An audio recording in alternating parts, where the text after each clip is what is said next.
Let neither side hold back.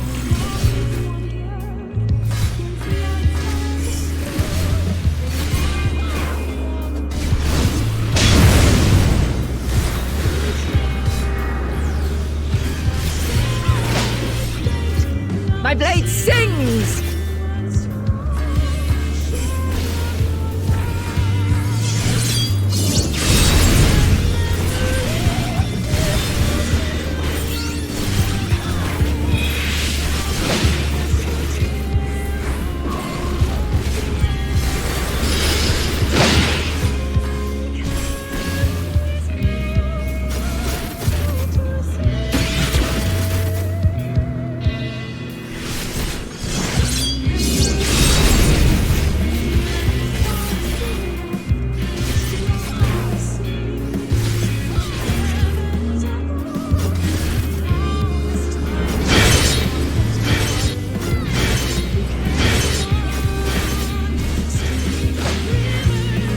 My blade sings!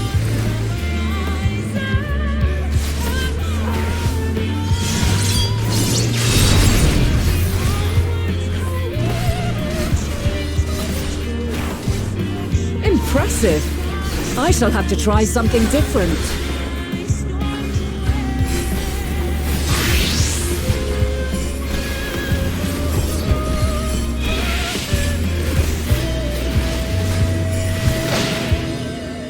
No quarter!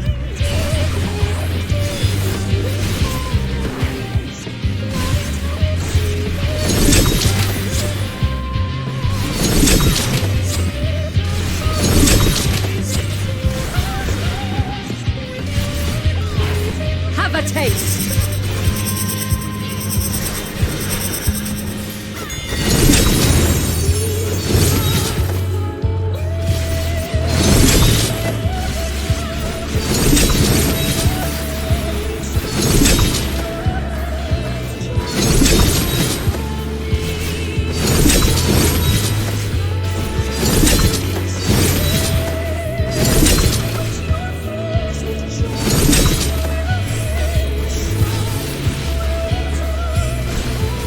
I see you won't be easily overcome, but neither will I.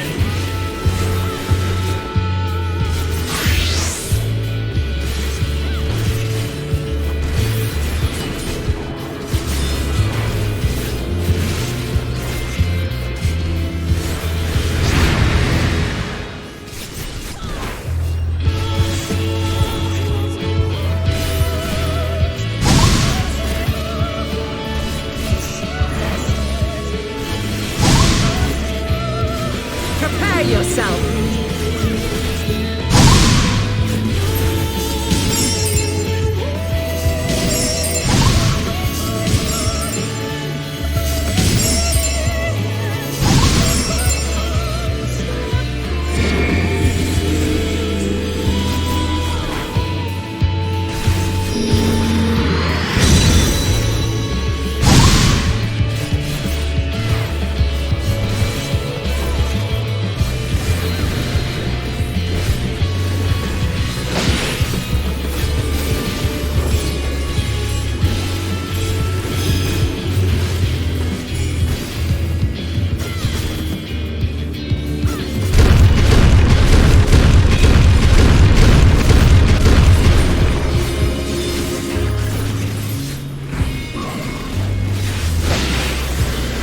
Very well.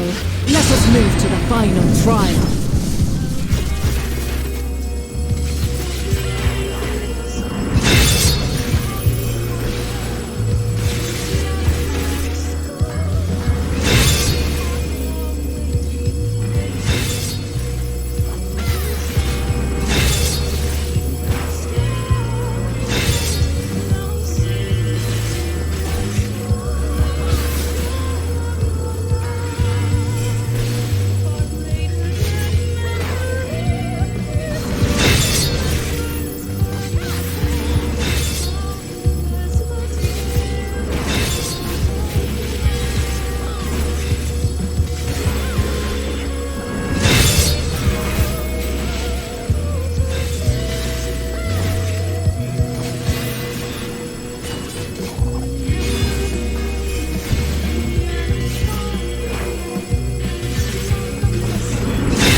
your chains, shed your burdens, and show me your strength of will!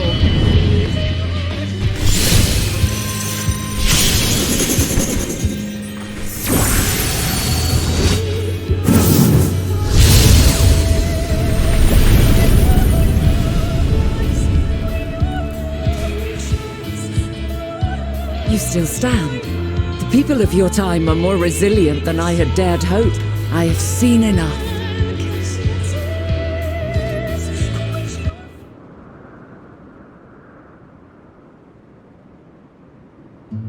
'Twas my intent to finish it, but clearly I underestimated you.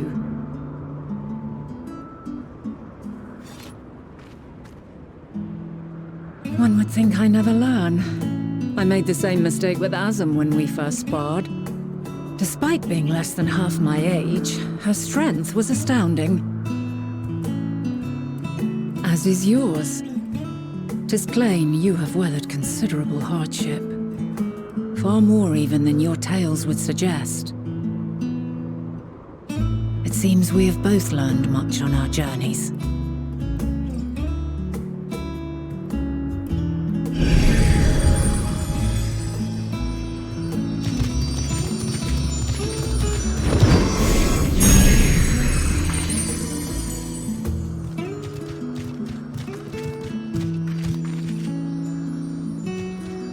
Well now, I dare say he has warmed to you. A boon to be sure. He never forgets his favorites, and is ever eager to come to their aid.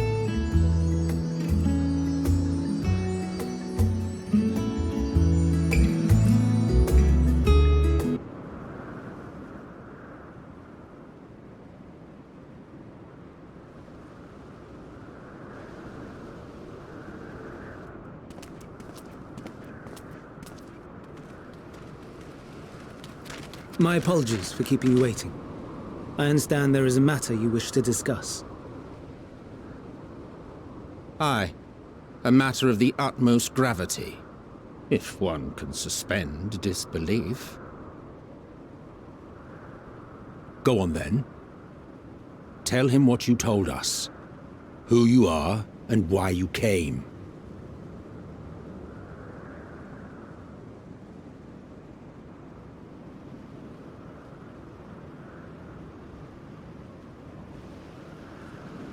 Final days.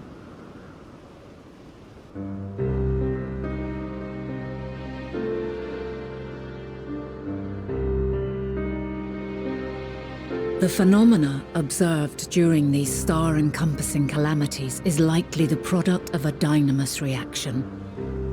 And none is more versed in the applications of this energy than you, Hermes. I must stress that we do not believe you would desire such destruction. We come not to lodge accusations, but to beg your wisdom. And so, distressing though the exercise may be, I ask that you share with us your opinion on the matter, on the assumption that our visitor's tale is true. Even you, Venat.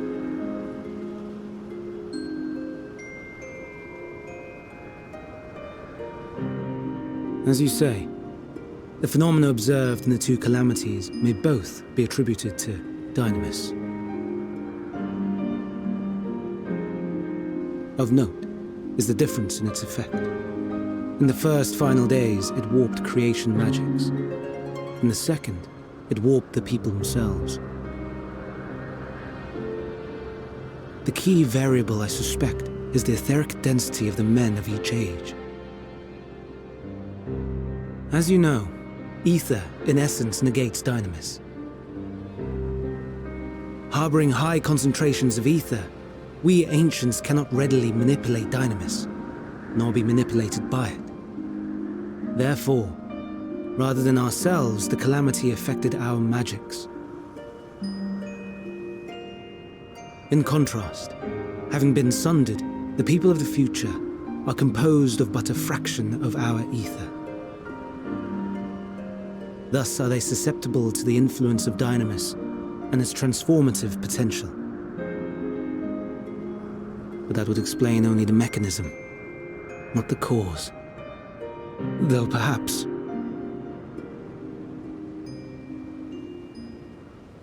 What is it? Even should it be a hypothesis, we would hear it.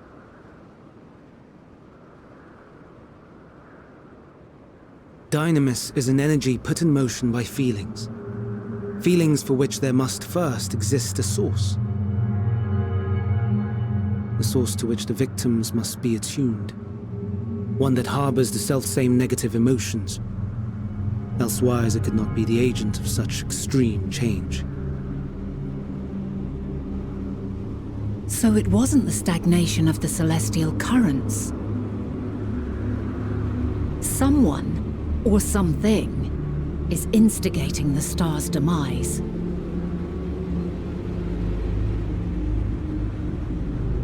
So, we've a villain on our hands after all. Any idea who or what it could be?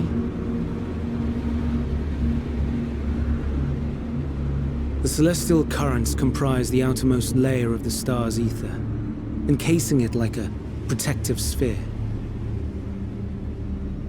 According to your tale, it was where the currents were weakest that the phenomena first manifested. If the inciting factor came from without Aetheris, then its effects would first be seen in those locations.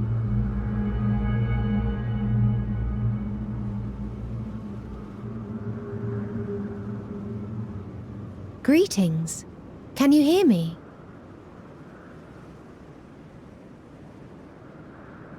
Do not be alarmed. I mean you no harm.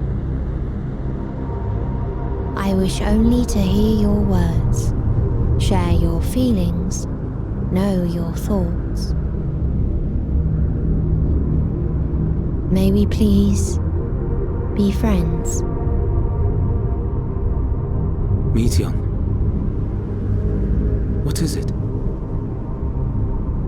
Executing scheduled task, suspending individual self and connecting to shared consciousness. Connection established. Commencing status report.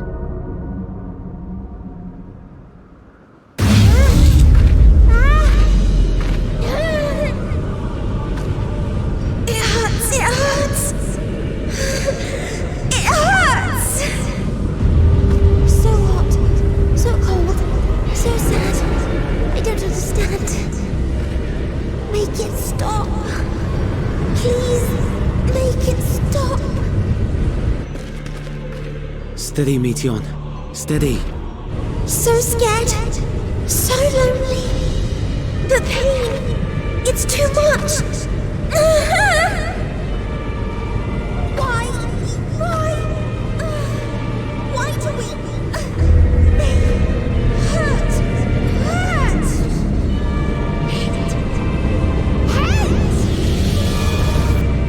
This is wrong. All wrong. She's gone? But how?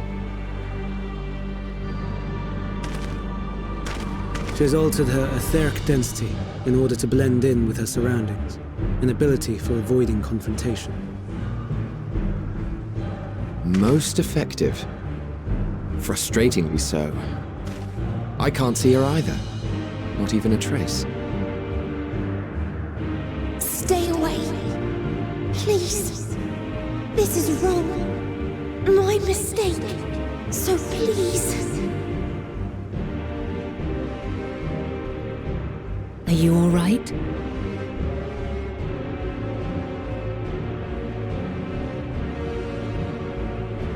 In your mind? No. We only heard her speak the instant before she vanished. Of course. When communicating without words, Meteion also employs Dynamis. That will explain why you were able to hear her, when we could not. Then you are our best chance of finding her. Follow her voice and try to track her down. Hindered though we may be, let us split up and search as well.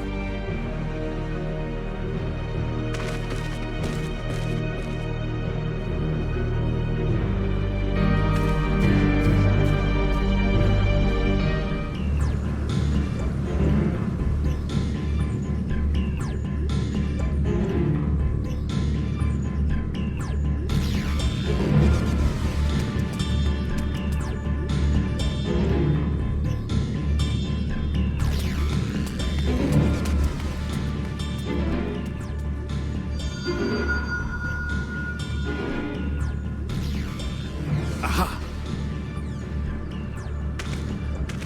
Give chase! We shall herd her into the shelter.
Please, Meteion. We must speak.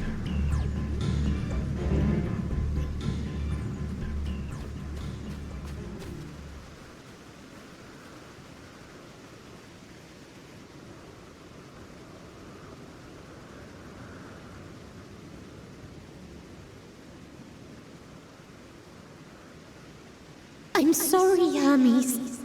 I'm so sorry.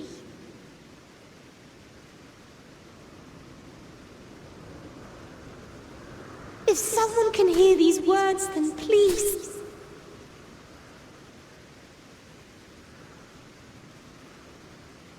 Please protect them. Protect them all.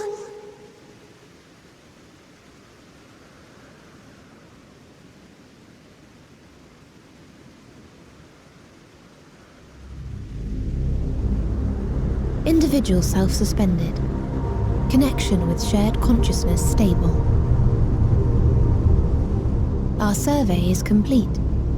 We shall now report our findings.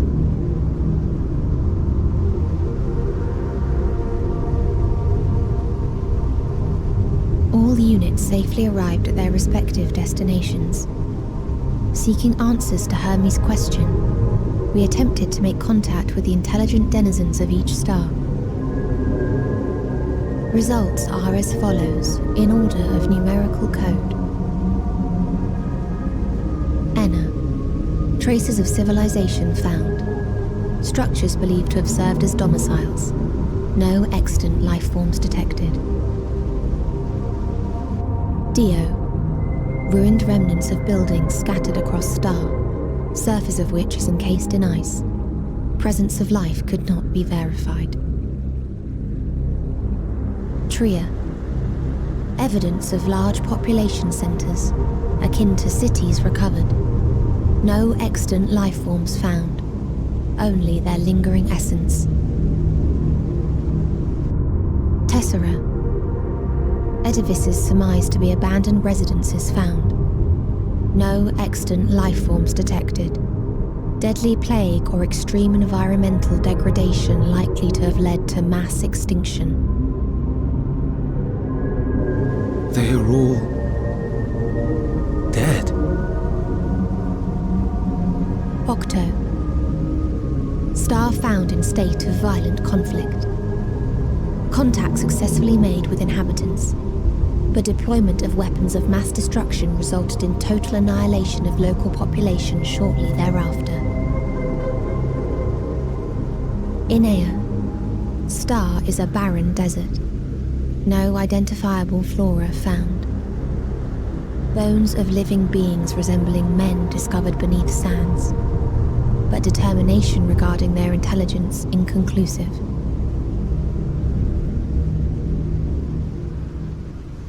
Remind me, Hermes, what exactly was the question you entrusted to Meteion? I tasked her with asking what others live for, what gives their lives meaning. Did you consider what may happen if the premise of the question is flawed? To be able to answer it, one must be living and desire to continue doing so. But if Meteion finds no living beings in the course of her journey,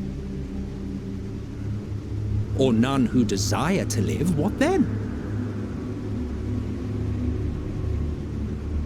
What answers would she derive from their silence?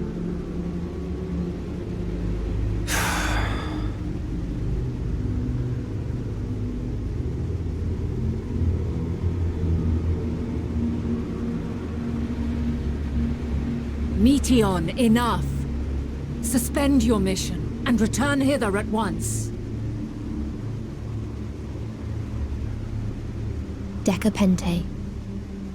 Local civilization once flourished under auspices of higher power. Said power later laid waste to civilization in fit of rage. Upon revealing this to me, entity elected to self-terminate in lieu of providing answer to question. No other intelligent life forms found. Turning a deaf ear, are we? We are taking Meteion back to Amarot. As I understand, we will need her if we are to bring back all of her sisters. Yes.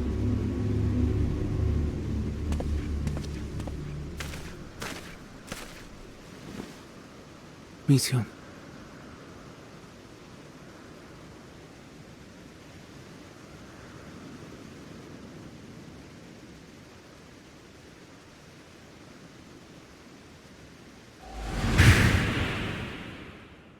It isn't right, is it? It isn't right to turn away from the answer. Even if the answer is pain.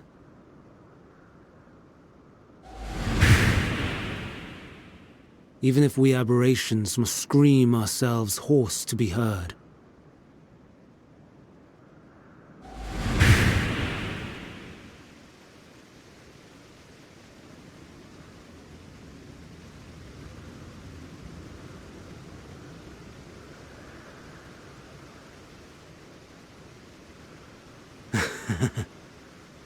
Aye.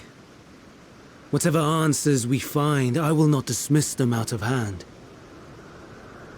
These words I said to you, and I will hold myself to them.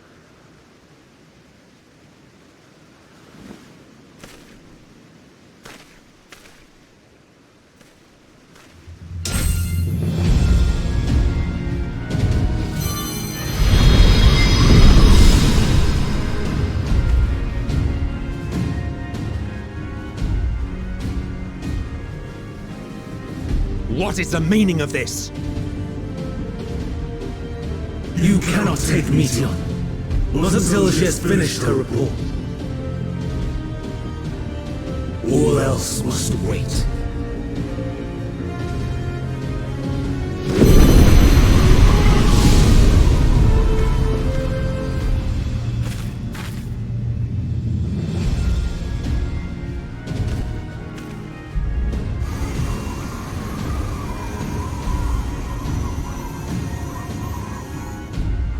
You fool!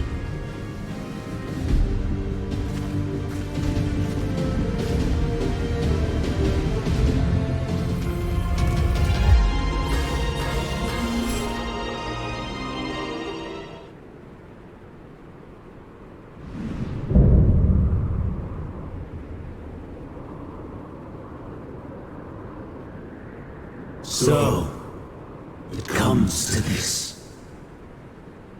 I have no wish to fight, but this time, I cannot yield. Though the world may think me a mad, desperate fool, I will hold fast to my conviction.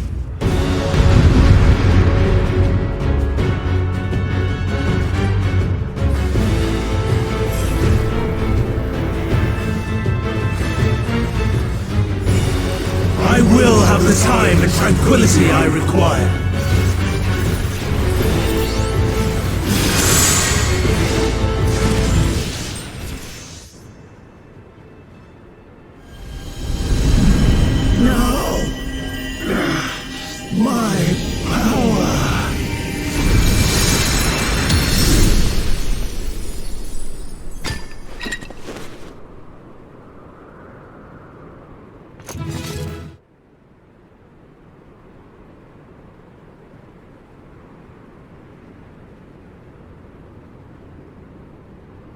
It's over, Hermes. In the name of the Convocation, I hereby take Meteion into custody. And setting aside the matter of your nomination, you will come with us too. We require your knowledge to assess and resolve the situation.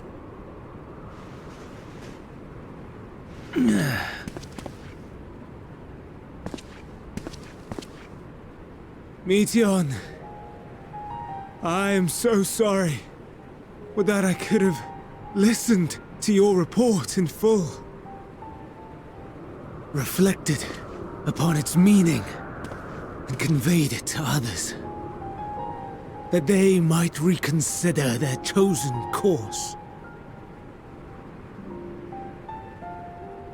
But I have failed, and that wish will never be realized. However, ere our fates become the province of others, I bid you tell me just one thing. Was there happiness in those distant stars? Was there a reason for living?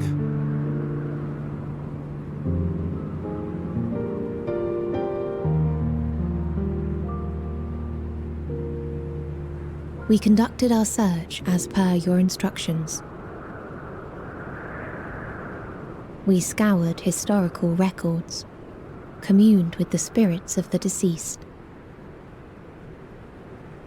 heard the final testaments of the dying, welcomed their shadowed hearts into our own.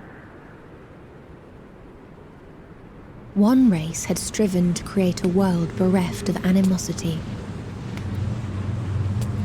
They renounced relationships to avoid interpersonal strife, and in so doing brought about societal collapse. One race had renounced war and devoted itself to the enrichment of its people. They were conquered.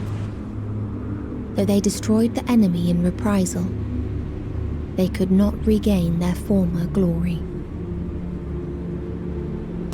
One race had concluded that finite time was the root of all woes.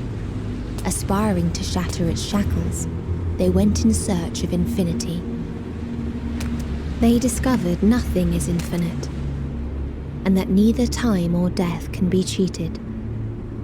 Disillusioned, they gave up on the future and themselves.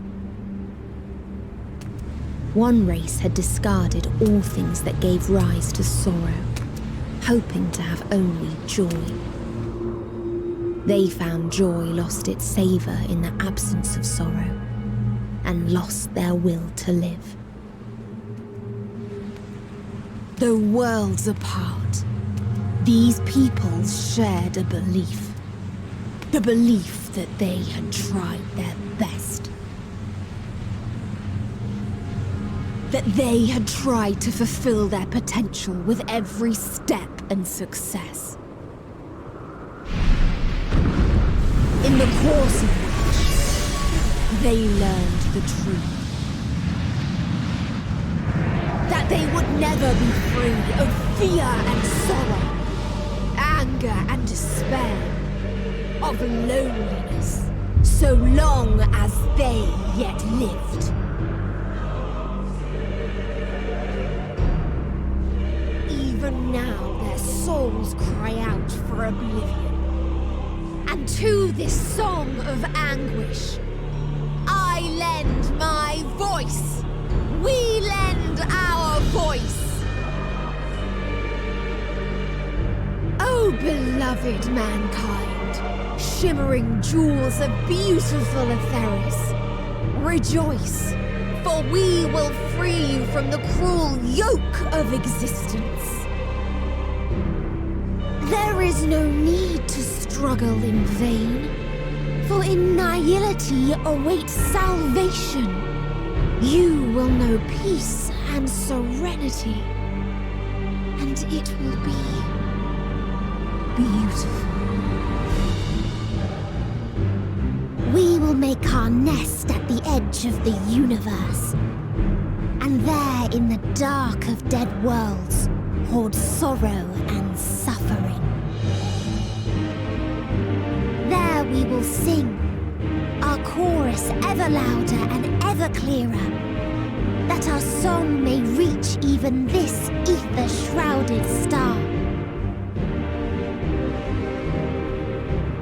Such is the answer we have found in the stars. Such is the gift we now offer to Atheris.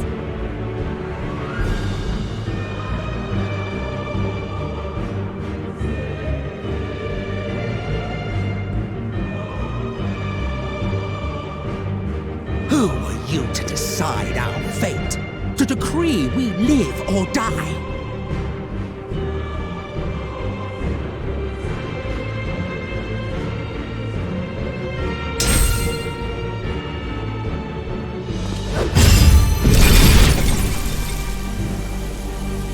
Have you lost your mind? You heard what she said. She means to destroy us all, yet you'd still take her side? In the name of the star, we have discarded those creations that we deemed flawed.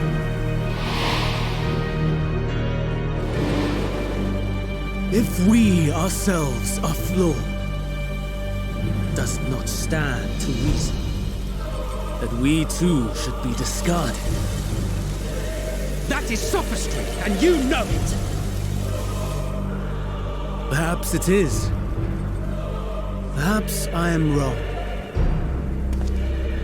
Who is to say that you are right?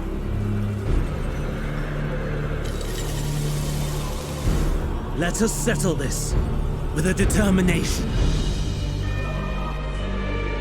In my authority as Chief Overseer of Elpis, I will make a judgment on man's fitness to exist. If he can learn to value all life and retain his will to live, even should his end be justified, he will surely find a way to avert his demise. If not, he will perish in stone. As with all determinations, provisions must be made to ensure fairness. Kairos! Awaken!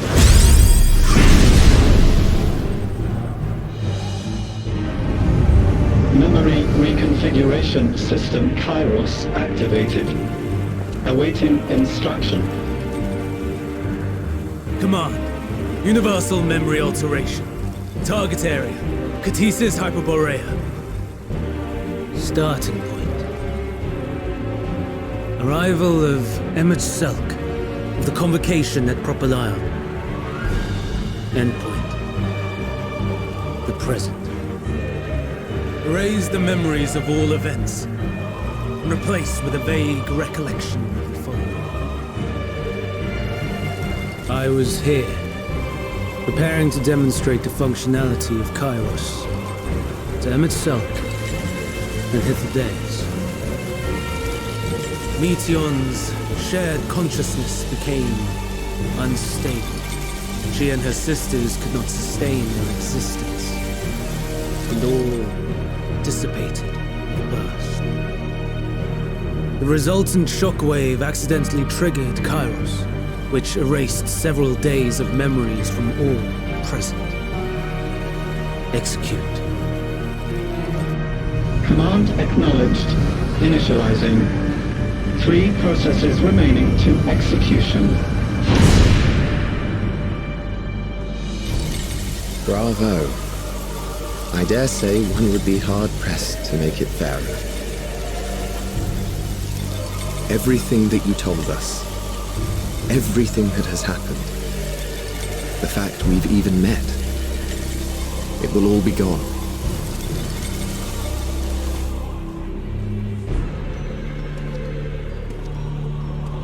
Go, Meteion, to the edge of the universe. where none can reach you. Hermes, won't you come with me? If you were to shed your flesh, I should be able to carry you.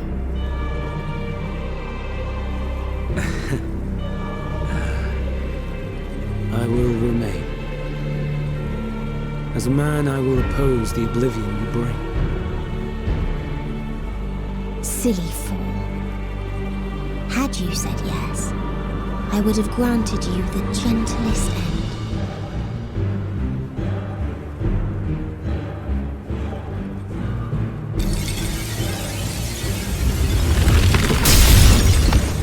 This ends here!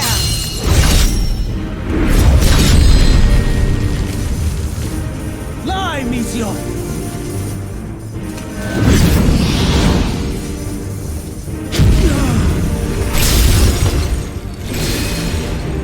That is far enough, Hermes! Argos, to me!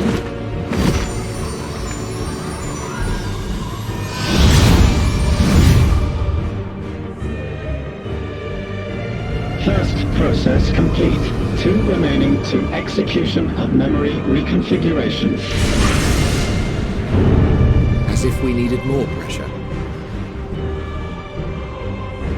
No matter what, you cannot forget what happened today. For it is the key to saving your future. Your world. This fight is our fight. What comes after, our problem to contend with. Not yours. No. Your own struggle awaits. And no one else can take your place. You must flee this place with your memories intact. And I will see that you do. Now then, where is it? There you are, my little confluence.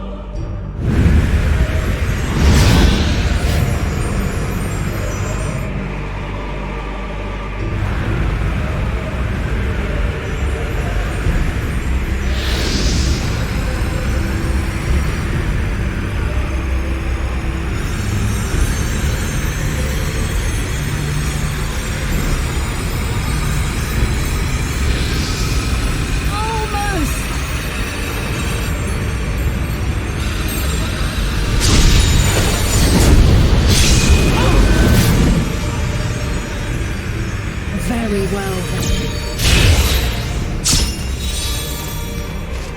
You may elude us this day, but not forever.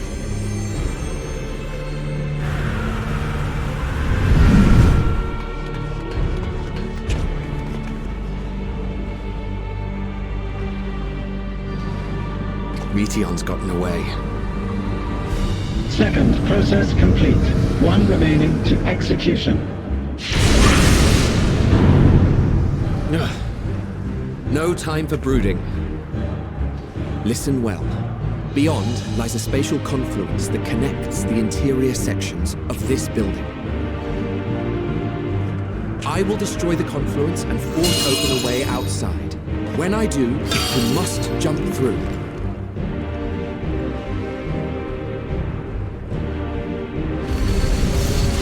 I cannot tell you how sorry I am. But neither can I let you escape!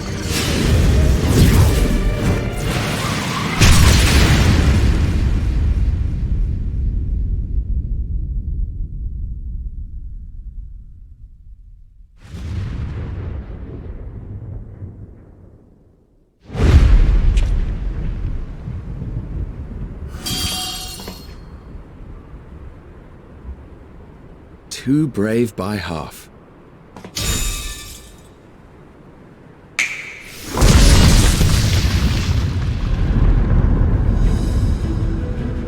Exemplary work, as always, Emet-Selch. What? But how? I thought the confluence was... Over there? Yes. We were rather hoping you would. It was never anywhere but where it is now. The instant those two began making their way towards nothing, 'twas clear the plan was a diversion. I'm quite incapable of destroying a confluence, I must confess. A gambit brazen beyond words. Though we've grown accustomed to reckless improvision due to the antics of an incorrigible associate.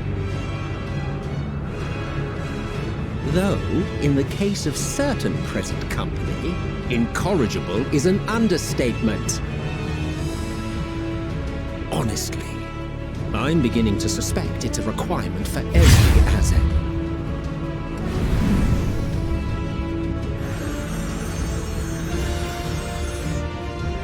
There's no time! Quickly! Even now, I do not believe your tale. I would not suffer us to walk such a wretched path. Still, if it must be said, do not squander it. The legacy I leave you.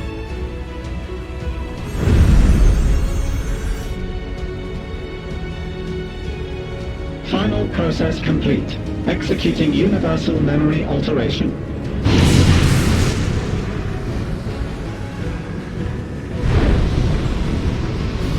Go, Argos!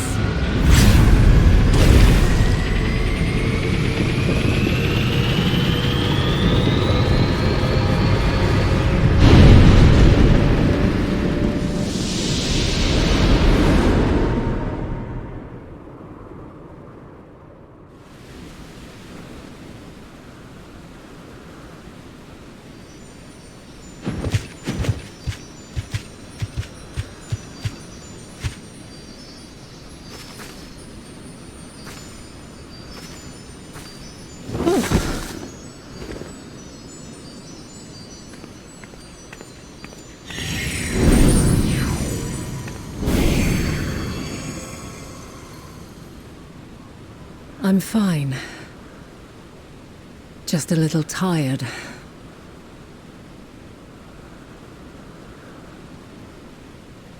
Can it be true?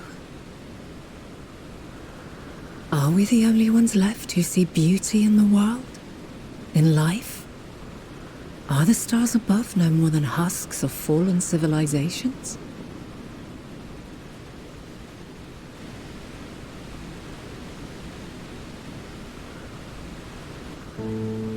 And yet, I feel her. Though she is unimaginably distant, I feel Meteyon's presence, and the place where to we must go. Ere she made good her escape, I placed an enchantment upon her, one which allows us to follow her trail. She has already left the outermost bounds of Aetheris, and continues on her way. Given the vastness of the universe, it will still be no easy feat to track her down. But thanks to Emet-Selch and Hythlodaeus, all is not lost. We remember. So long as we remember, our fates remain ours to shape.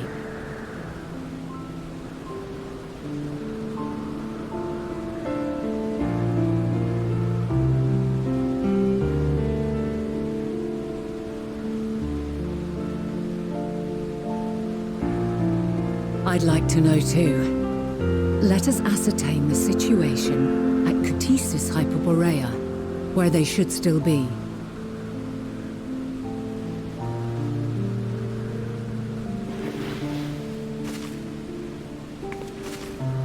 Given the likely state of their memories, however, it would be imprudent for us to approach them directly. In which case...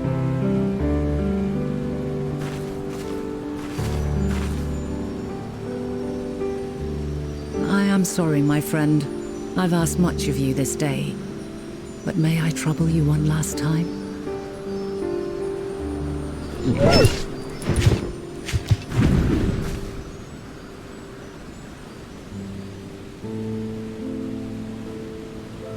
Argos will investigate in our stead. We will share in his consciousness and see and hear as if we were with him. Now, close your eyes and open your mind.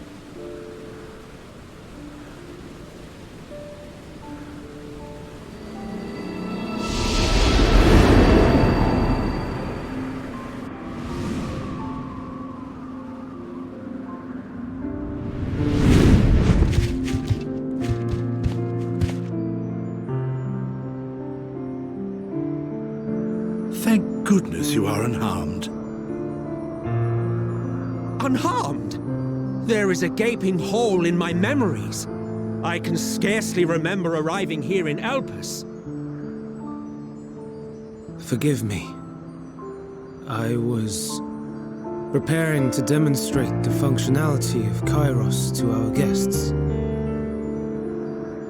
But Meteion, her shared consciousness became unstable. And she...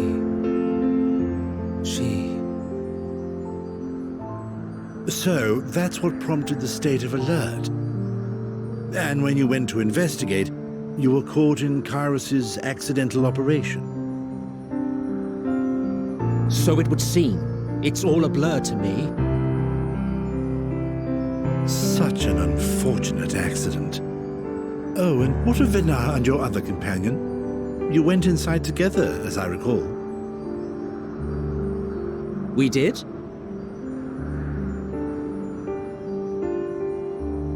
If Venat was with us, I have no recollection of it. But that there is her familiar, is it not?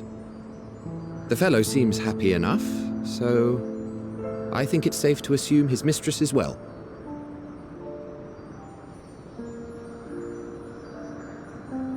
I haven't the slightest notion who this other companion might be, however. Ah, well, that individual struck me as a bit different, for want of a better word. Perhaps it wasn't actually a person, but some manner of creation. Curious. I must ask Venat about it when next we meet. Yes, you do that. Now, if we may tend to Hermes, whatever this Meteion did, it seems he bore the brunt of it. Once you are fit to travel, you will return with us to Amarot. We need to make certain there are no other ill effects. Also, I am here on business of the 14. We've already had the conversation, like as not, but since your toy wiped my memory, we'll have to have it again. Yes, of course. As you see fit. This Kairos, it manipulates memories through the emission of etheric waves, correct? There is a theory which holds that memories scoured by blasts of ether are restored when the soul is cleansed in the underworld. If true, then perhaps when our time comes to return to the star, we shall remember these few days we have lost. I doubt aught of interest occurred. Look forward to the revelation if you like, but I should prefer to reminisce on more meaningful moments.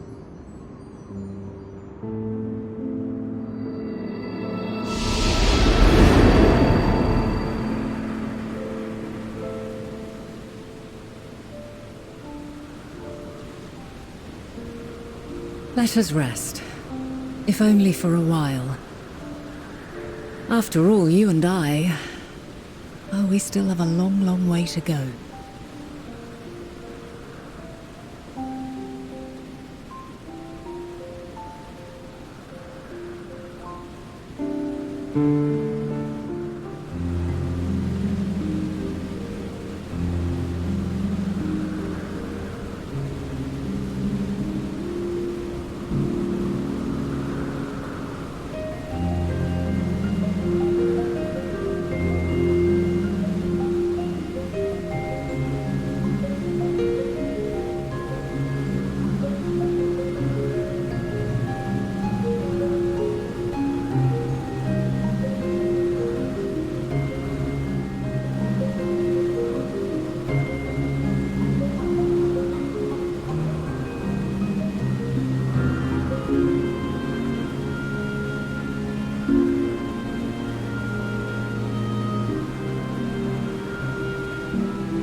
So, it is within.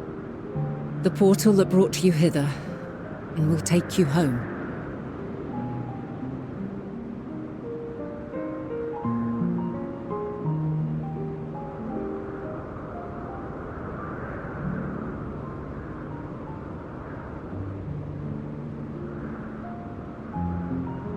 May you and yours emerge triumphant.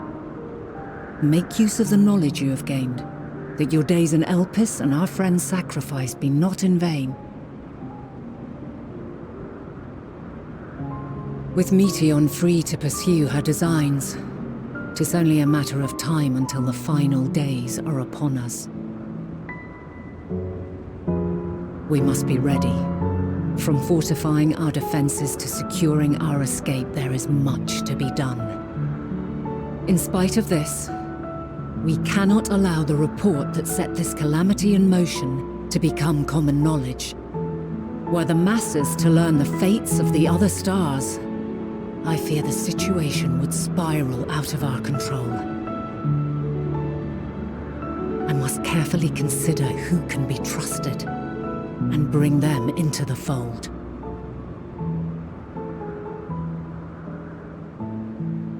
Ordinarily, I wouldn't hesitate to call upon the 14.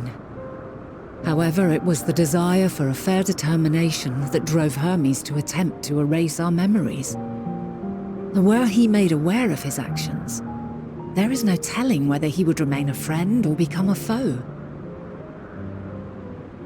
Alternately, we might try to alienate him from the convocation. Yet in doing so, we would deprive ourselves of a brilliant mind who would be invaluable in the crises to come. Quite the dilemma. Which is why I must work independently of the convocation. Regardless of how we proceed, if we are to permanently avert the final days, we must be equal to Hermes' challenge. We must prove that mankind is worthy to exist. And this hinges, I think, on how we confront the all-consuming despair that accompanies a senseless and seemingly inevitable end. Bewildered and divided, we would perish like the peoples of those celestial ruins. We could not hope to survive the final days, much less take the battle to Meteion at her nest. We must find a way to defeat despair, to unite and prepare as many as possible for the struggle ahead.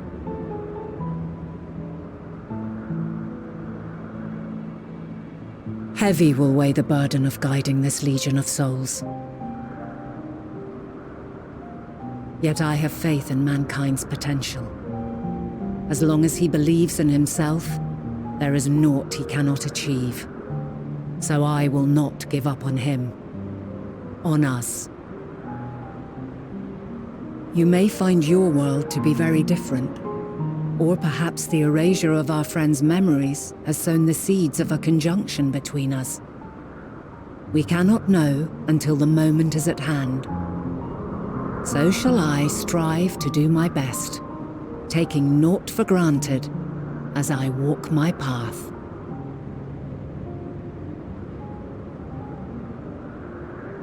And I pray you walk with me to the end. As you move forward, so too will I, as will all, resolved to fight for the morrow.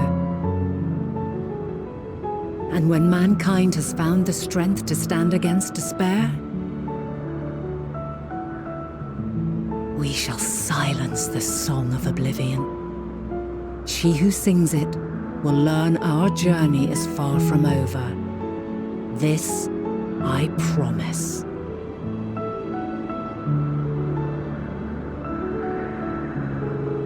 Fare you well, my light of the future, till we meet again.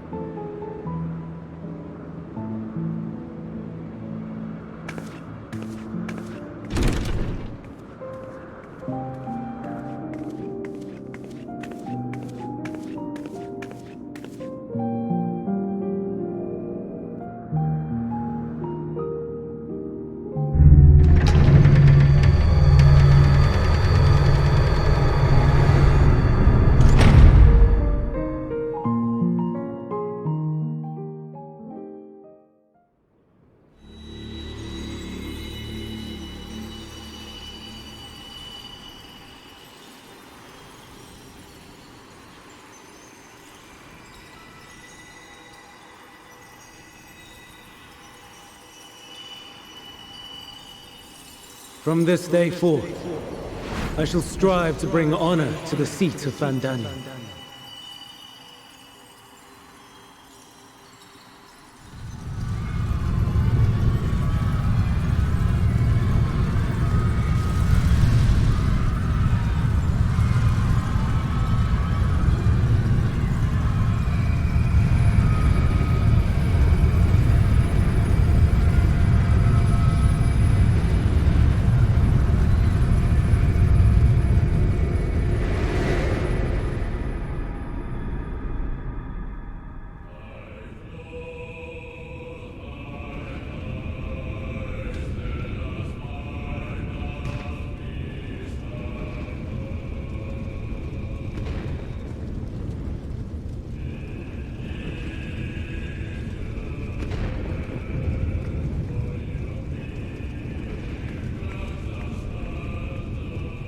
Even now, I remember standing there, locked in a moment where the sky is aflame.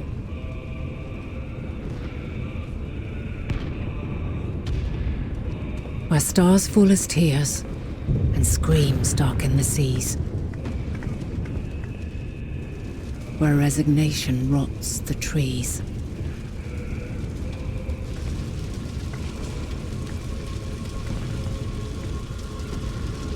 Where terror twists magics into abominations. Such is the lament of they who have gone before. The song of they who tried and failed to create a better world. The song of the end.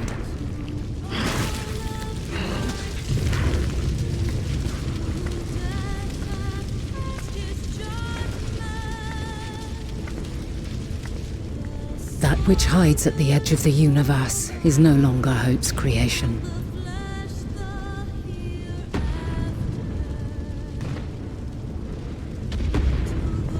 It is hopelessness incarnate.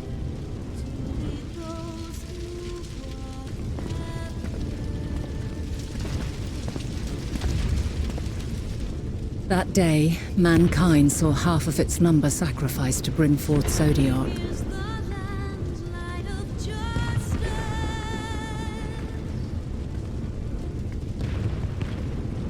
And covering the star in a shroud of ether, we forestalled the final days.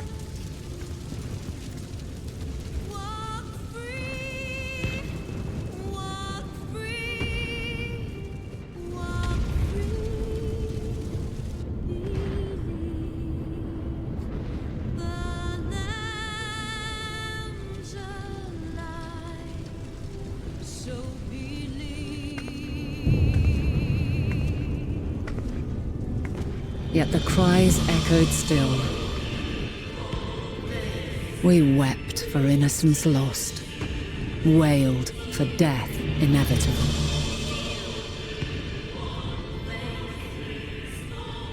A reality too terrible to bear. And for too many who sought comfort in gilded memories of joyful days and tranquil nights.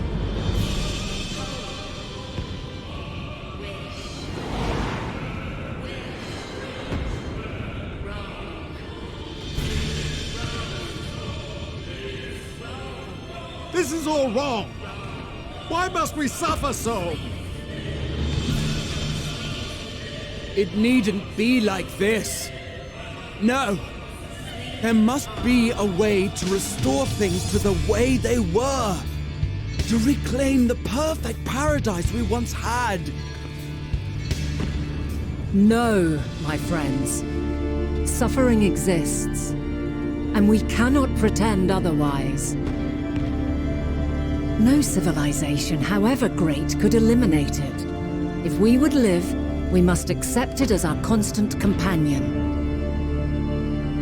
Let us not seek to forget this tragedy. Let us carry it in our hearts, that we may grow stronger and know true happiness. We can't accept it! We won't accept it! It will be ours again! A world free of sorrow! No, it will not. For there has ever been sorrow. Mankind was but spared its biting sting for a time. So please, open your eyes. To try and reclaim those lives we lost by sacrificing yet more isn't wisdom. It is weakness. No paradise is without its shadows. If we cannot accept this truth and learn from our pain, then our plight shall be repeated.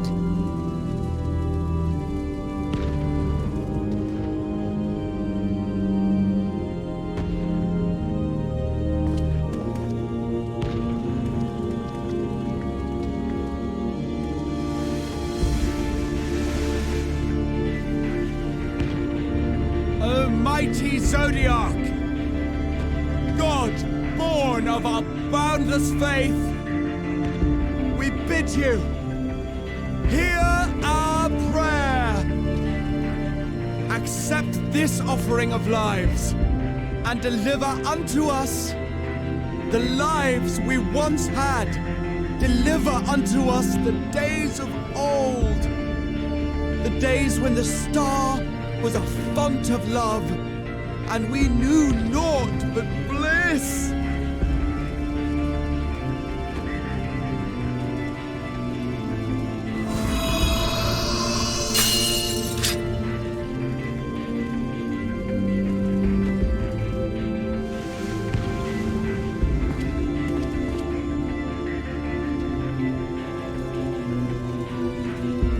You would destroy it? Our beautiful world?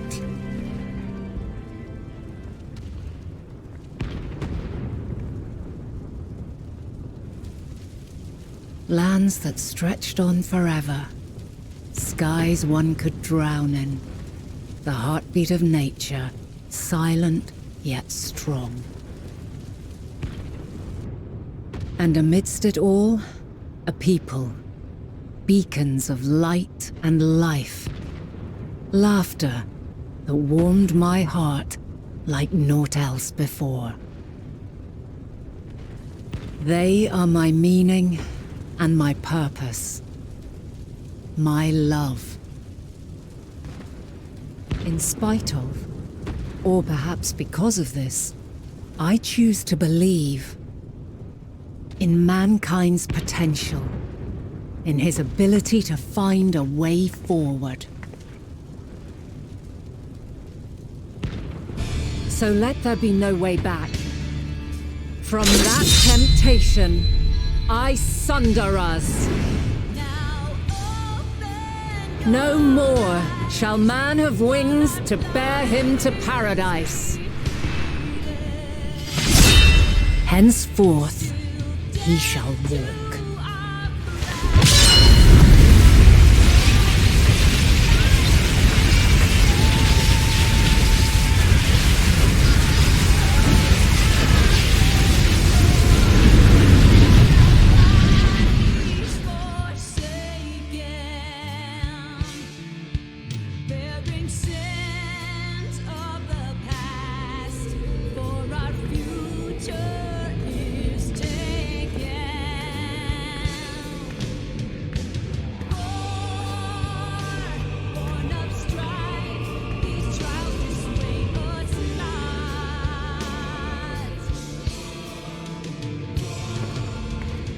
All is excruciating pain.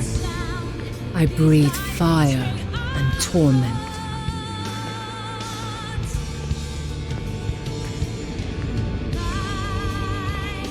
I birth a world of suffering to mire and plague.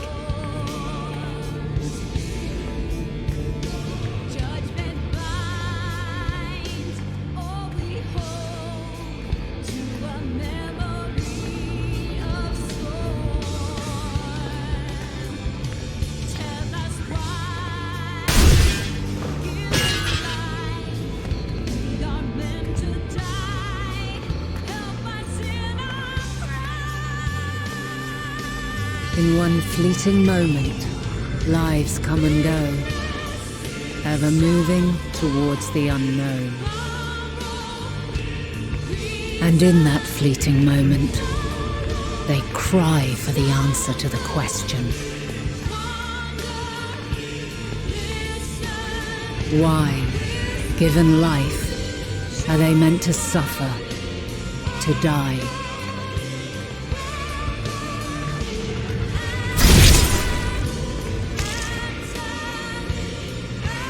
As fragmented, imperfect beings, yours is a never-ending quest.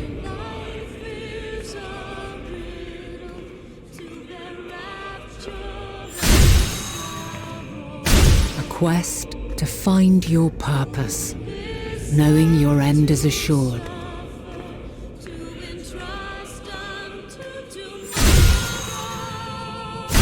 To find the strength to continue when all strength has left you. To find joy, even as darkness descends. And amidst deepest despair, light everlasting.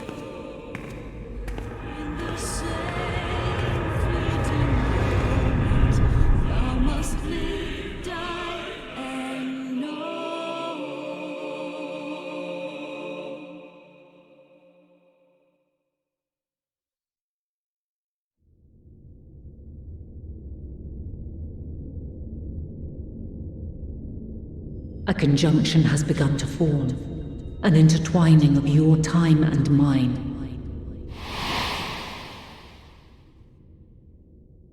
When you truly understand what is at stake, and your journey has prepared you to surmount the insurmountable, then shall I honor the promise made in another time, another age.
Is as far as you go.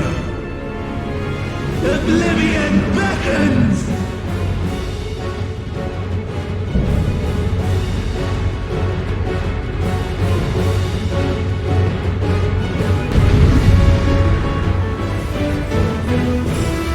Many faces have I worn, but this is my favorite by far!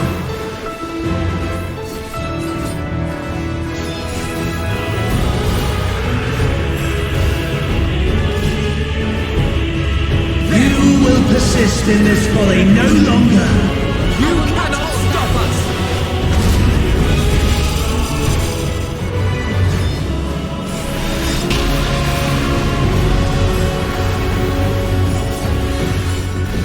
Hold still. Let the curtains rise for the main attraction.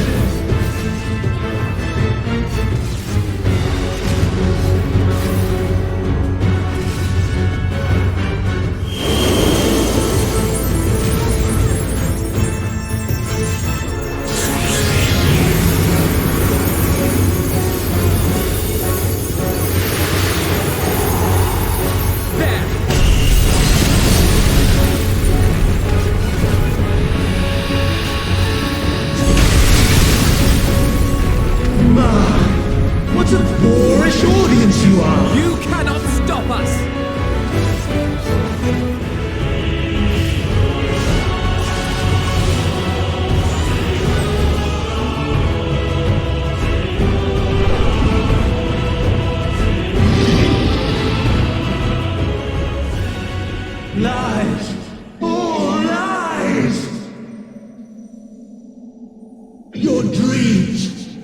hopes, your futures, delusions and lies!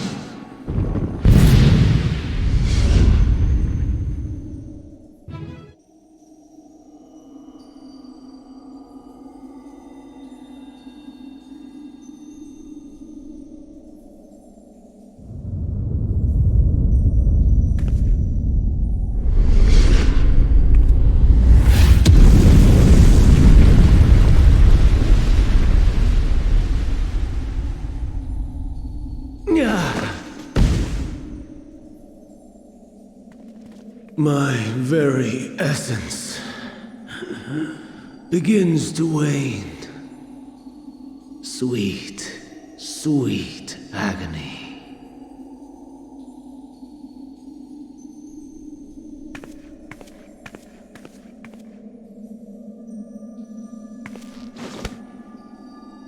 Leave this to her.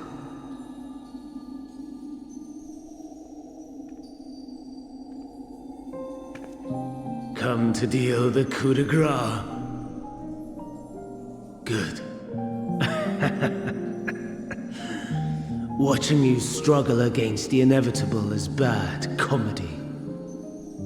Erase me from existence, soul and all.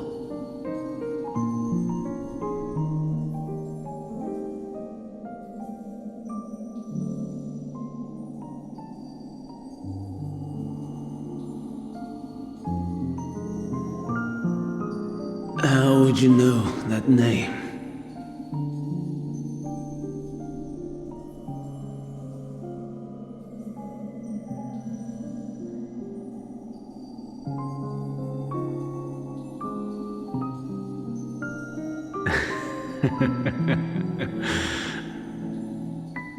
Then it was you. In Elpis. With Emet-Selch. The final pieces fall into place.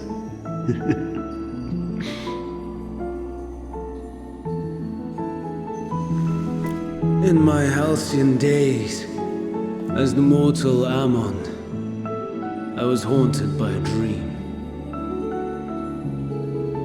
Night after night, the faceless multitude, the voiceless cries, shards of shattered memories.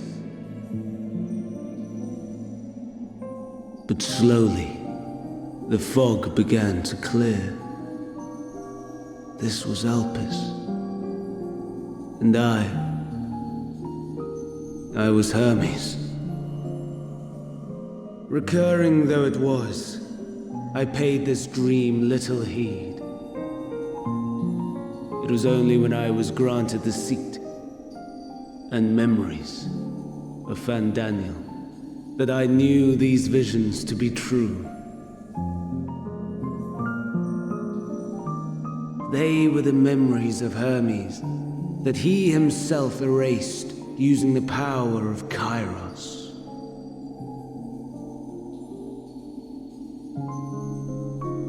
Or so he thought. In his attempt to burn away the events of that fateful day, he succeeded only in searing them more deeply into his soul. My soul. Death failed to expunge them, no matter how many times it came. Rebirth after rebirth, from one Fandaniel to the next. I wonder, is Emet-Selch adrift somewhere in this ethereal sea? In defeat, finally remembering your time together in Elpis? How it must gall him to be entrusted with knowledge of the final days, only to be rendered powerless to act upon it. So many lifetimes dedicated to restoring his beloved Amaral in blissful ignorance. Oh, folly. But make no mistake, my life as Hermes is not the reason I invited the world's end. I have lived I have struggled. I have dredged the very depths of despair. And in the detritus of existence, I found the truth. I served a great ruler, powerful beyond measure, the world his dominion. Yet even he and his vast empire were destined to fall, to become one with oblivion. At the end of life's journey lies only death.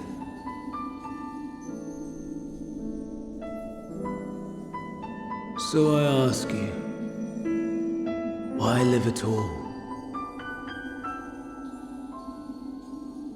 We betray, we torment, we murder.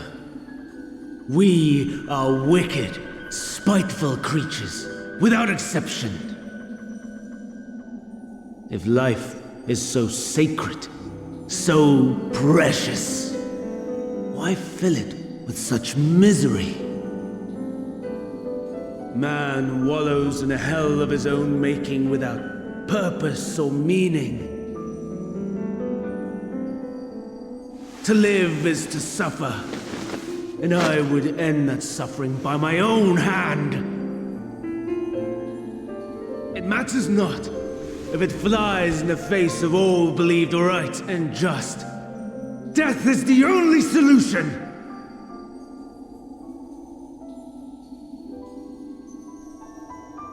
That is my truth, my answer to the question. And yet, even as the words pass my lips, I am filled with doubt. Has my search reached its end?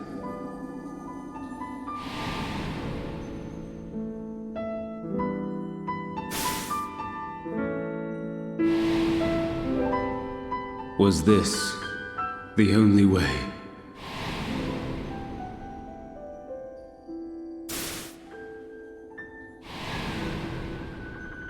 After all these years,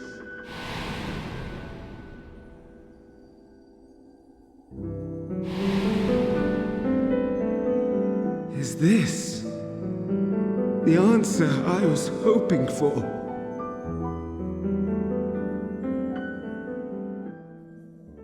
The lamentations of the damned. How it vexes me to see your conviction falter at the last. Vandam, still clinging to existence, I see. You, who champion death so fervently, unwilling to accept your own, refusing to be purified and swept into the sea of souls. As do I. We prisoners to Meteion, watching as the world turns.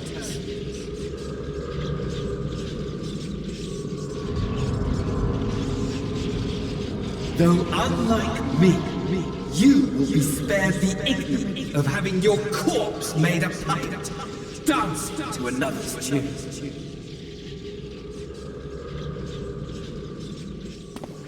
Is that Arsahi? How very astute. But let me be clear, I have not come to consort with the likes of you. Nor have I come to bemoan the state of the world following my untimely demise. In fact, I delight in mankind's downfall and the anguish it brings the savior of the savages. If I played some small part in the chaos, all the better. Not that I was in any position to resist. But to be made accomplice to the betrayal of Lord Xenos. I would die 1,000 deaths to exact my vengeance.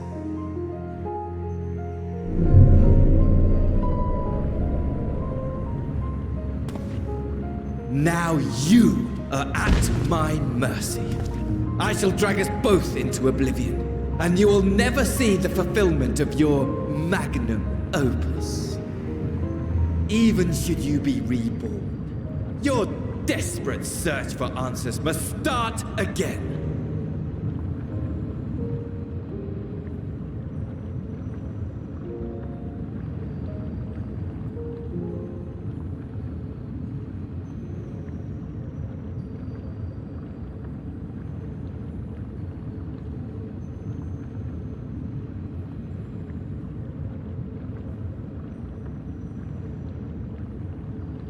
Even here, even now,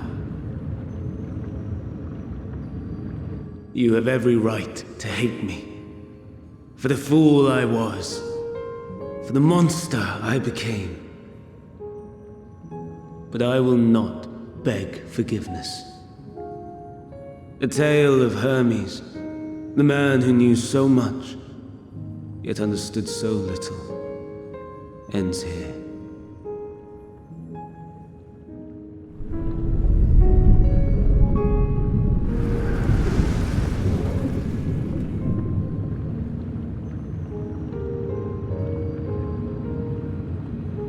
Don't try to follow me.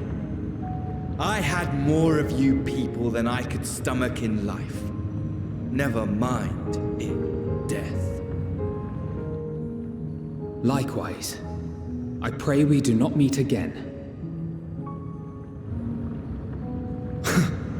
You had better hope not.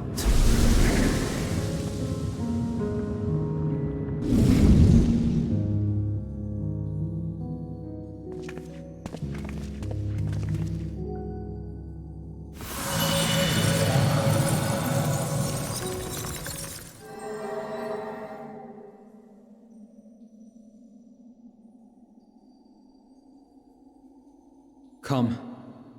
Hydaelyn is waiting.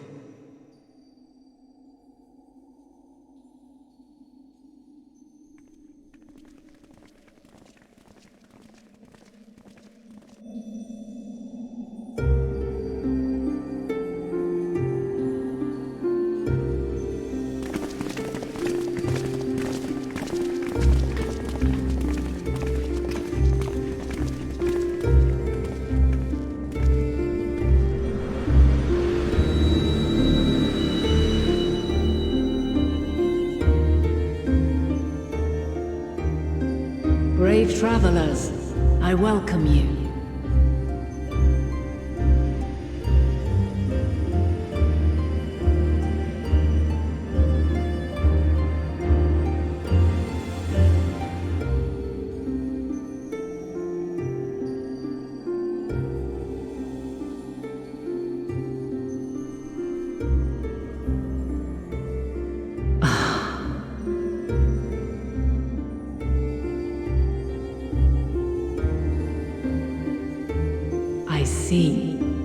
Thou didst journey under Elpis.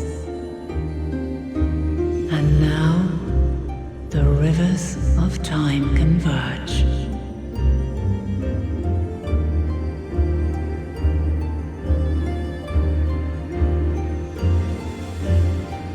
I know why you have come, yet I would hear you speak your reasons all the same.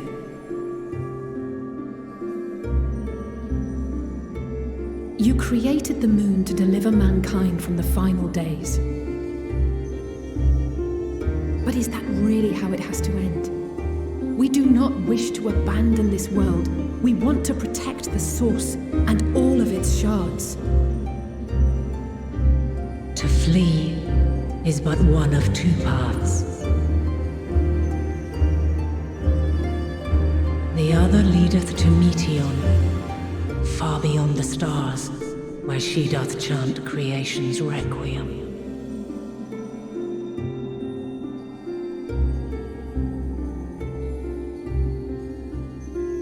Her domain is formed of dynamis, pure, absolute. Where emotion and memory govern all, ether will avail you naught.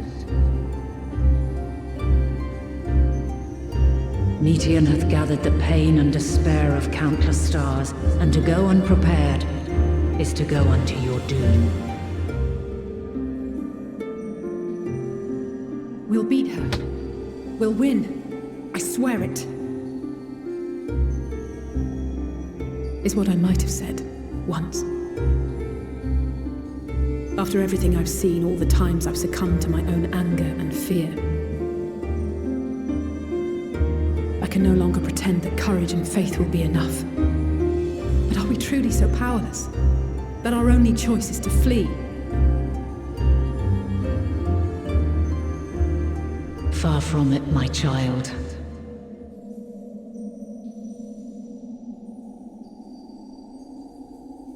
Long ago, the inhabitants of myriad stars, many more prosperous than Atheris, sought to free their worlds from life's woes.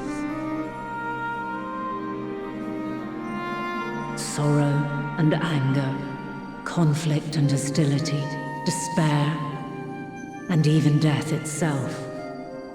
But as Meteion reported, every attempt ended in failure. Darkness abideth within every living being, and can never be cast out. Neither reason nor faith can challenge this immutable truth.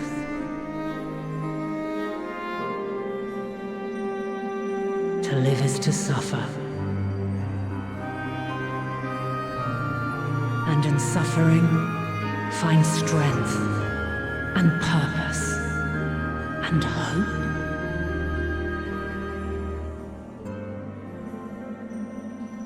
As you have done so many times before.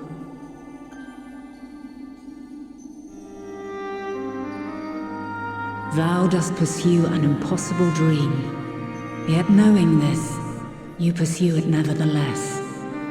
And thou hast learned to depend on others as they do thee.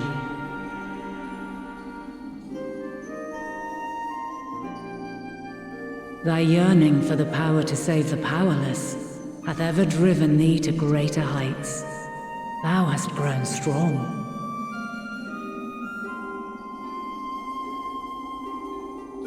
Though those closest to thee no longer walketh by thy side, their love remaineth thy guiding light. For duty's sake, thou hast been bound by truths unutterable time and time again. Yet thy heart hath never wavered, as thy companions will attest. In thy pursuit of mysteries great, all thou believest is brought into question. Undaunted, thy thirst for knowledge remaineth unquenched.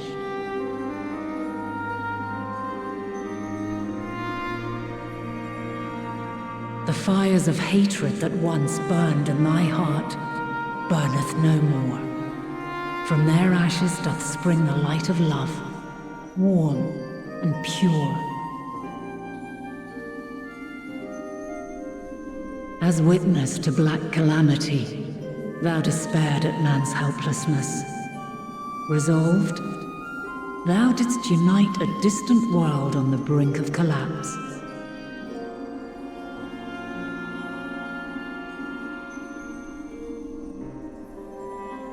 And thou, my champion, when all did seem lost, thou never abandoned hope. For every trial and every foe that did bar thy way, thou hast proven equal to the challenge, drawing courage from the many bonds forged on thy journey.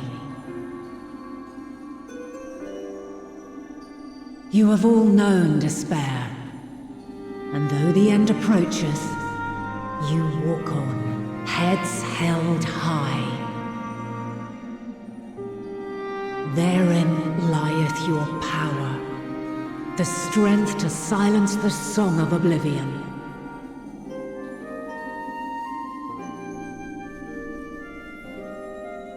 Then there is a means to confront her. Yes, if you should prove yourselves worthy.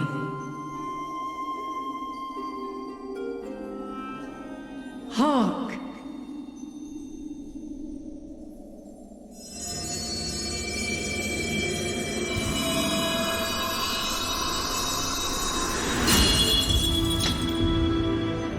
Nigh impossible is it to send mortals to the edge of the universe. Should you fail, there will be no second chance. As the will of the star, I ask of you this. Do you possess the fortitude to stand firm when all around you doth crumble? Do you possess the faith to vanquish despair itself? Should you lack the strength to best a supreme deity, I cannot allow you to make the journey. You must leave this star and never return.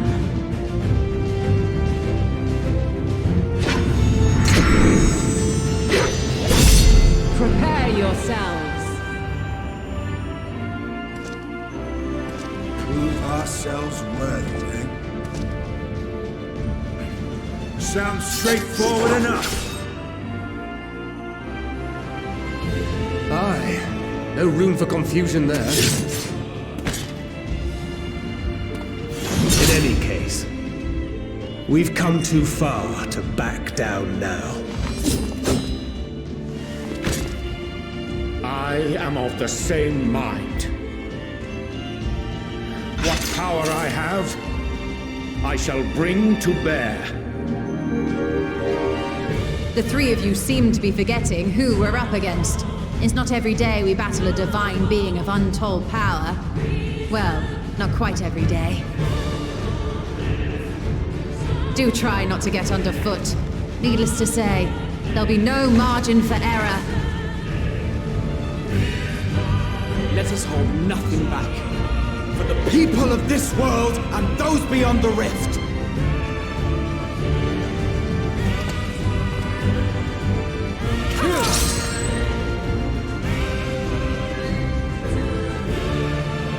Alas, the question I posed to thee in Elpis hath remained unanswered these long years. I would hear thy response, warrior of light. Shouldst thou emerge victorious?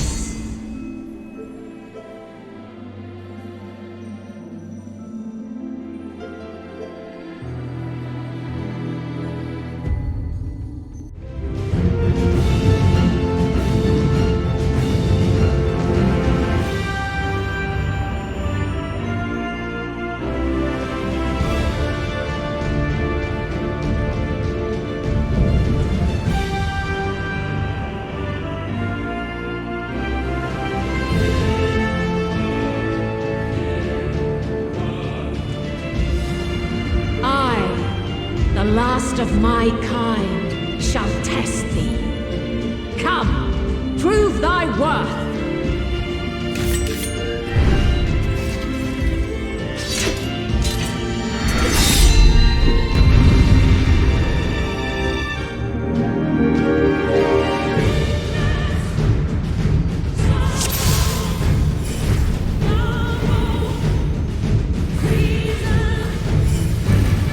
The strength of will to alter man's fate.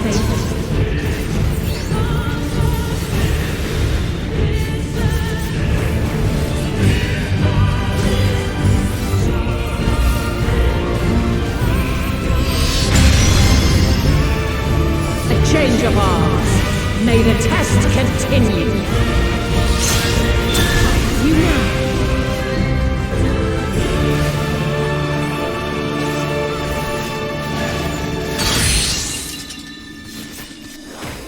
Allow me. We're near or far.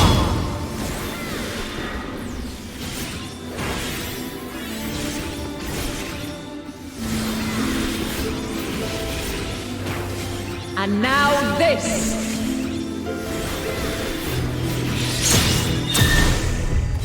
There.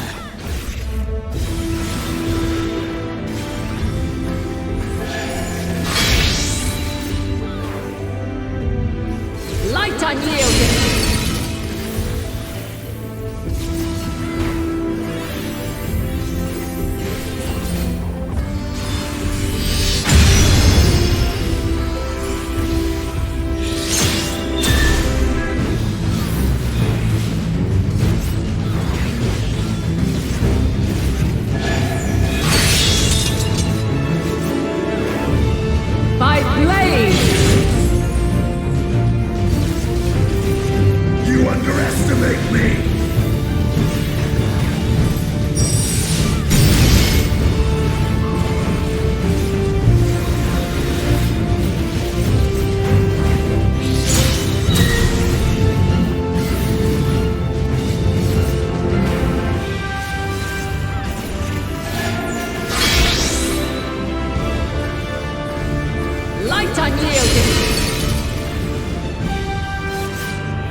of light, to me.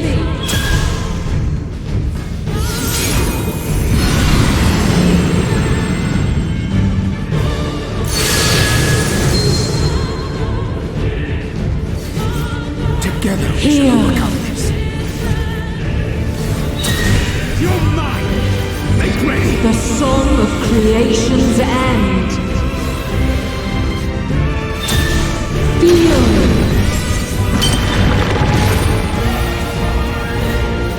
The sorrow and hope's demise.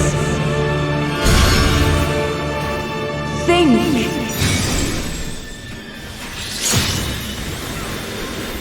And find your way in the darkness.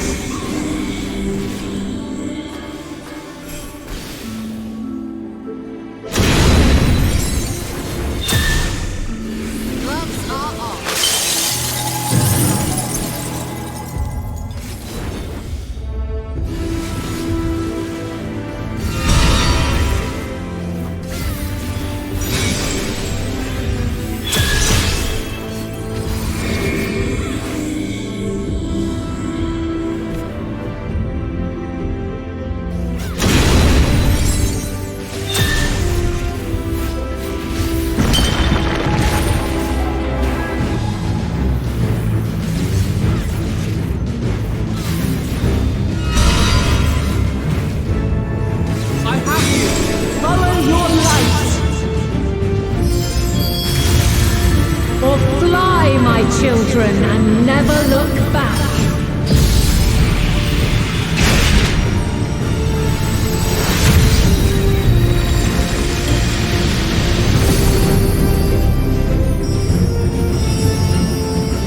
Then you are resolved. With heart and steel. But this test is far from over. All or nothing! By crystal's light. Nothing!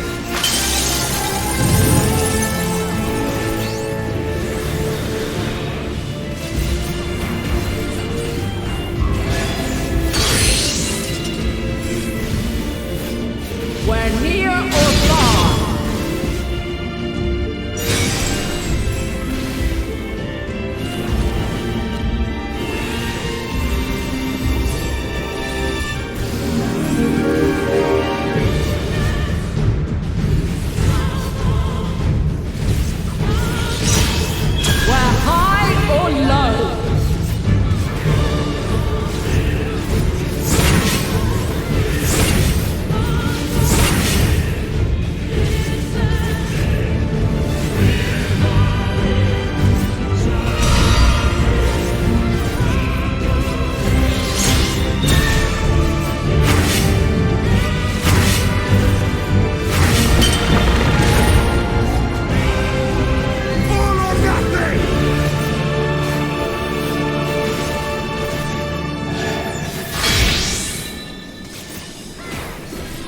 Light unyielding!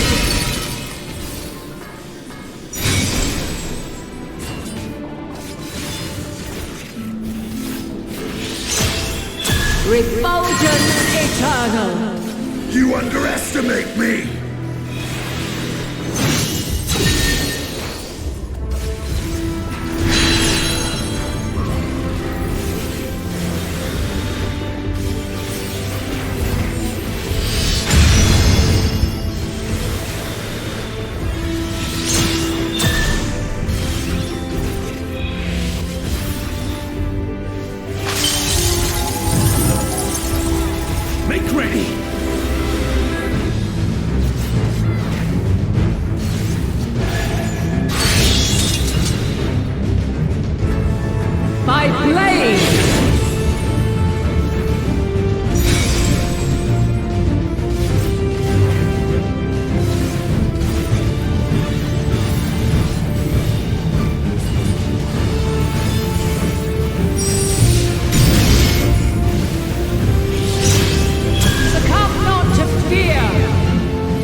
Allow me.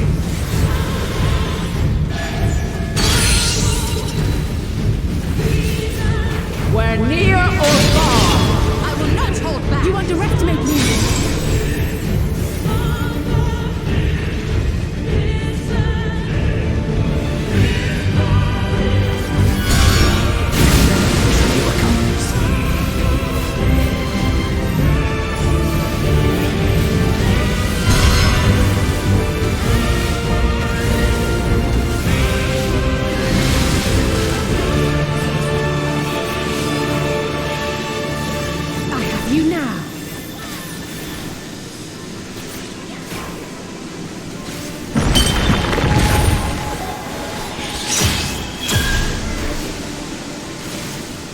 Allow me.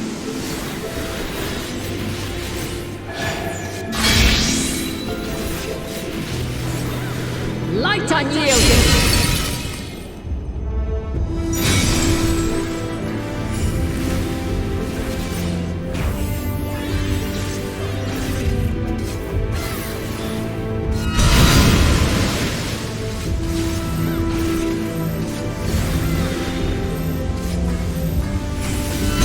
Hold still.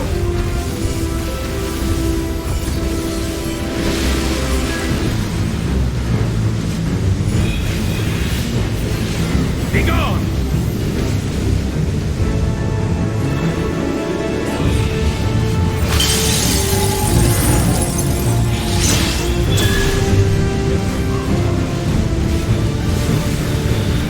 Be gone!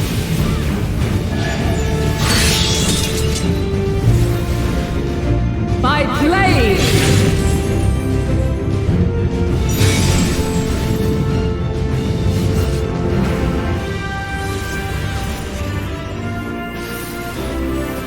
My turn!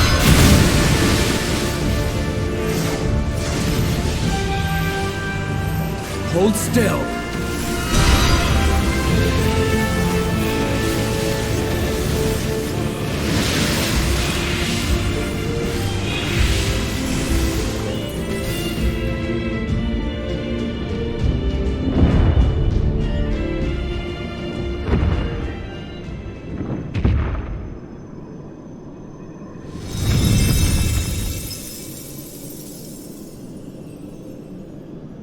At last, man has the strength to...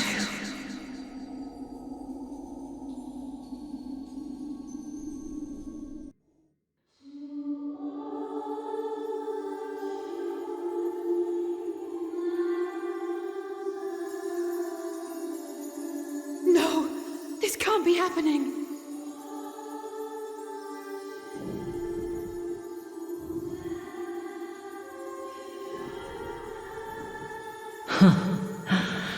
Though my power is in constant flux, I have always kept a reserve for this very moment. It was a true test of your prowess. You have done well.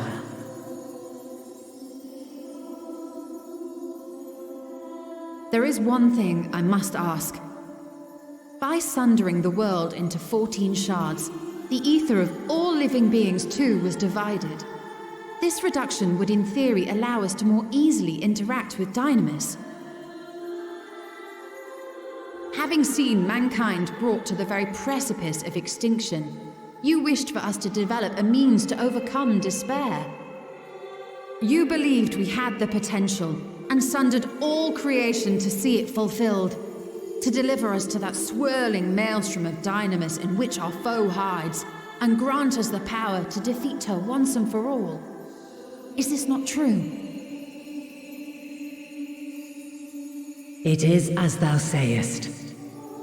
'Twas the trial to which I subjected mankind, and it hath led to untold bloodshed and suffering. There was no kindness, nor justice in the tragedy I wrought. When confronted with the almighty Zodiac, my only recourse was rend him and the world asunder, that his power be diminished for a time.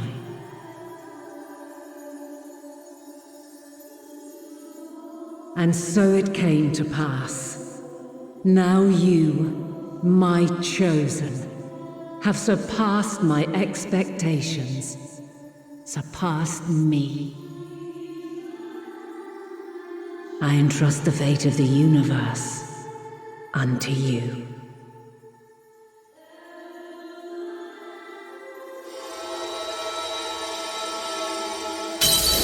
This crystal contains the memory of Meteion's passage through the stars.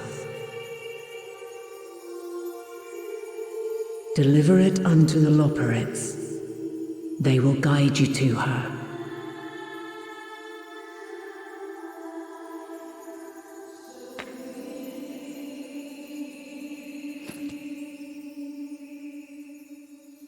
Though they may be capable of crossing great distances, there is a vast difference between traveling to the moon and the furthermost reaches of the great expanse.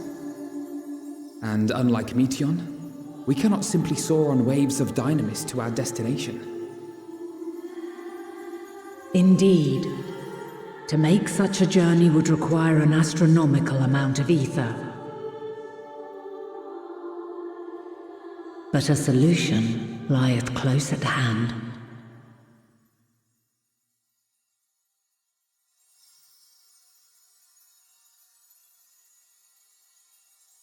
Of course. Yes, my child.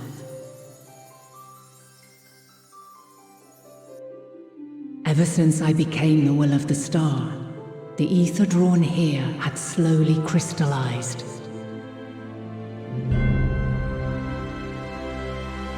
They who have answered my call know it well. While I have remained hidden, it hath become the embodiment of the planet's will in my place. A faceless, omnipotent force of nature.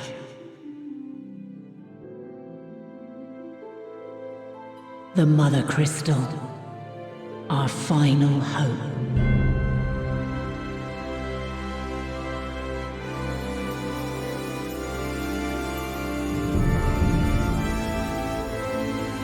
Alas, I can do no more.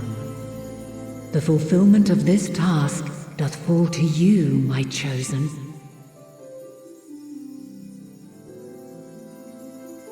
Now, heed these words. Darkness and light, despair and hope, as goeth one, so goeth the other. Become light, become hope.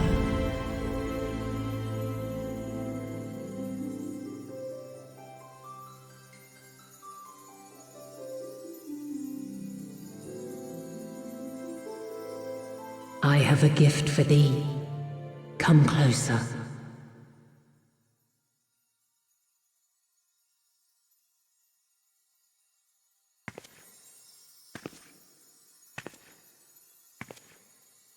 Long have I searched for a means to safeguard the future of this star. Though I knew failure after failure, by recalling thy tales and my promise to thee, I found the strength to carry on. Though the world is ever changing, thy thirst for adventure hath never waned. Thine unshakable resolve never ceases to amaze, to inspire. As a mark of my gratitude, I bestow this final gift. Thou dost possess the crystal of Azon, yes?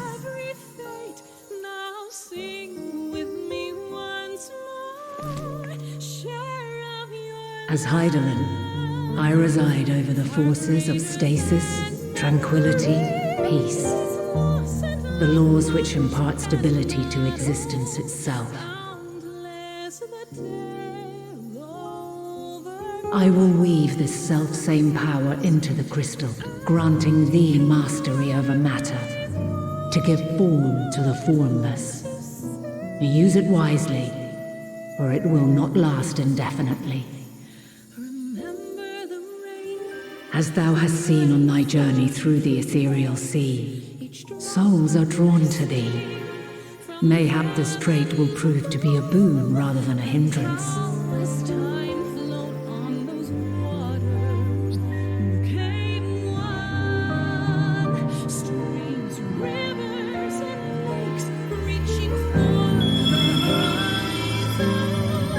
It is thy hopes and prayers that enable Azam's invocations and give them life. So keep them close. But pray, remember this. When the way forward is hidden, even from the mind's eye, look not to the invocation, but within yourself. These were the words of the crystal's original bearer.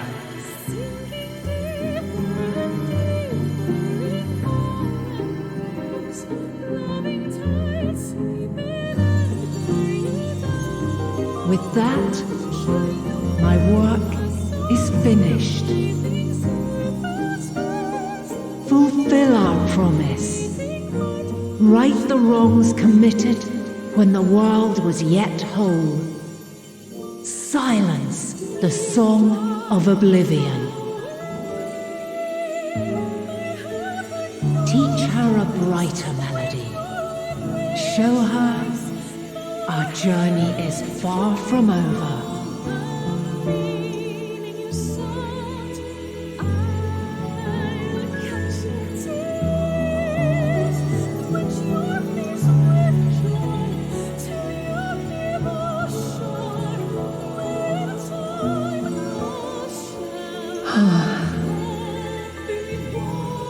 Of this, I have no doubt, for yours is a light brilliant beyond measure. Long after I have gone, though not even my soul remains.